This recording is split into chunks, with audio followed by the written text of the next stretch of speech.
Hello বন্ধুরা, আমার নতুন ভিডিও তোমাদের সকলকে জানাই স্বাগত। তো বন্ধুরা, শুধু নতুন ভিডিও বলছি না, আজকে তোমরা যারা আমার রেগুলার রেসিপি দেখো, তো তারা সবাই বলতে, দিদিভাই তুমি বসে রান্না করো কেন, দিদিভাই তোমার রান্নাঘর নেই, সবাই অনেক আমাকে প্রশ্ন করতে। তো যাই হোক, আজকে তাদের উদ্দেশ্যে বলি, কিছু কি তোমরা বুঝতে পারছো, একটু চেঞ্জ হয়েছে। আজকে কিন্তু আমি দাঁড়িয়ে আছি, ঠিক আছে, দাঁড়িয়ে রান্না করছি, তো আমার কিচেনটাও একদম চেঞ্জ হয়ে গেছে।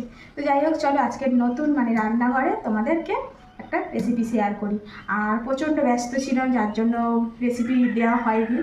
আর তোমরা আমাকে অনেকেই ইনবক্স করছো, দিদি কী হলো, রেসিপি দিচ্ছ না কেন, দিদি তোমার কী প্রবলেম হচ্ছে। হ্যাঁ, আমরা যেখানে ছিলাম সেখান থেকে মুভ করেছি, তো যার জন্য আমাদের একটু কি বলবো, ব্যস্ততার মধ্যে গেছে।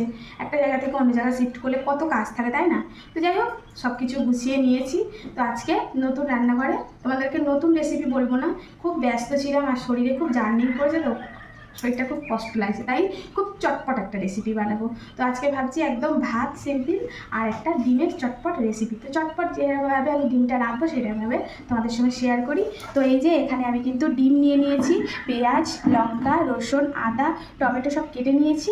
আর এখানে কিন্তু একদম ডুমো ডুমো করে আমি একটু আলু কেটে নিয়েছি। তো এই দেখো, এইভাবে চৌকো চৌকো করে আলু কেটে নিয়েছি। তো চলো রেসিপিটা শুরু করে দিই।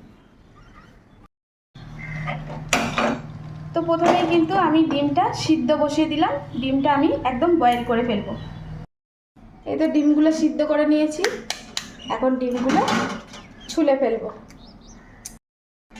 এই তো ডিমগুলো একদম ছুলে নিয়েছি।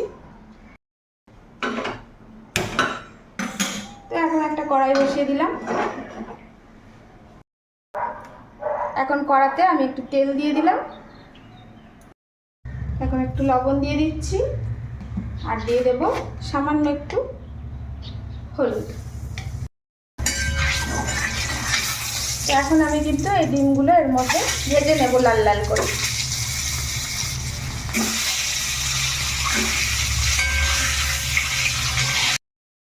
তো ডিমটাকে আমি লাল করে ভেজে নিয়েছি, এখন ডিমটাকে কিন্তু তুলে ফেলবো।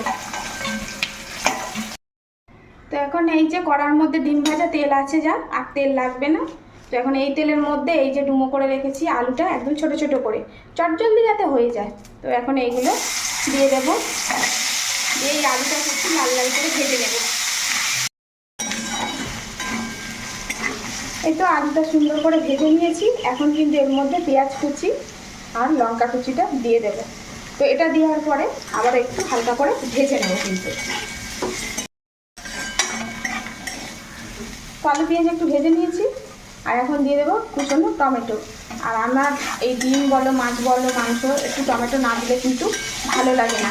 আর এই টমেটোটা দেওয়ার সঙ্গে সঙ্গে না একটু লবণ দিয়ে দিলে টমেটোটা বেশ ভালো কিন্তু চটপট নরম হয়ে যায়।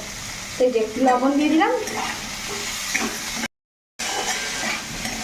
এখন এর মধ্যে আদা রসুন দিয়ে দেবো।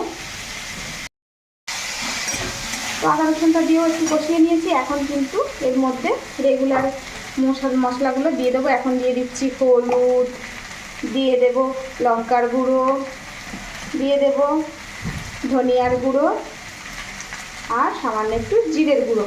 তো এখন এটাকে আবার একটু ভালো করে মশলাটা কষিয়ে নিতে হবে। আর মশলা না কষালে না একটু কাঁচা গন্ধ থাকে, আর একটু কষিয়ে নিলে বেশ গন্ধটাও চলে যায়, স্বাদটাও হয় ভালো।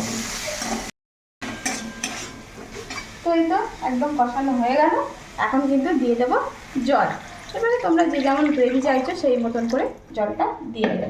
তো এখন এই যে জল দেওয়া হয়ে গেছে, আর আলু কিন্তু অলরেডি আমার একদম সিদ্ধই হয়ে গেছে, যেহেতু ছোটো ছোটো করে কেটেছি তাই আলু চট করেই কিন্তু সিদ্ধ হয়ে গেছে। এখন একটু ফুট আসার জন্য অপেক্ষা করব। এই তো একদম তরকারিটা সুন্দর করে ফুটে এসছে, এখন কিন্তু এর মধ্যে আমি দিয়ে দেবো এই ডিমগুলো।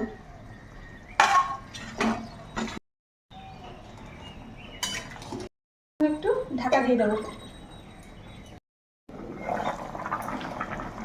এই তো একদম কিন্তু ডিমের ঝোল রেডি। আর চটজলদি এরকম রান্না করে দিতে আমরা কিন্তু সবাই পারি, তো তবুও এখন আমি আরও একটু ব্যস্ত। আর লাস্টে কিন্তু আমি একটু গরম মশলা গুঁড়ো দিয়ে দিচ্ছি। আর যদি ঘরেতে ধনেপাতা থাকে তাহলে তো আর কোনো কথাই নেই। তো যাই হোক, আমার তো নেই। তো এই যে এখন এইভাবে গ্যাসটা বন্ধ করে ফেলবো। এখন হচ্ছে তরকারিটা ঢেলে ফেলবো। এই তো একদম ডিমের ঝোল রেডি, আর চট জলদি দুর্দান্ত। তো এখন তো একটু মানে কি বলবো, ব্যস্ত, তো ওই জন্য চট জলদি করে ফেললাম আর তোমাদের সঙ্গে একটু শেয়ার করলাম। তো কেমন হলো বন্ধুরা? তো এইভাবে তোমরাও করো জানি, আর যারা জানতে না তারা জেনে গেলে। তো চলো আসি, টাটা বাই বাই, ভালো থেকো, সুস্থ থেকো, সাবধানে থেকো, আর অবশ্যই এই দিদিটা বোনটার পাশে থেকো, আর সুন্দর সুন্দর ভিডিও তোমাদের দেবো, আরও ভালো ভালো রেসিপি। তো চলো এখনকার মতন আসি, আর দেখতে থেকো কিন্তু।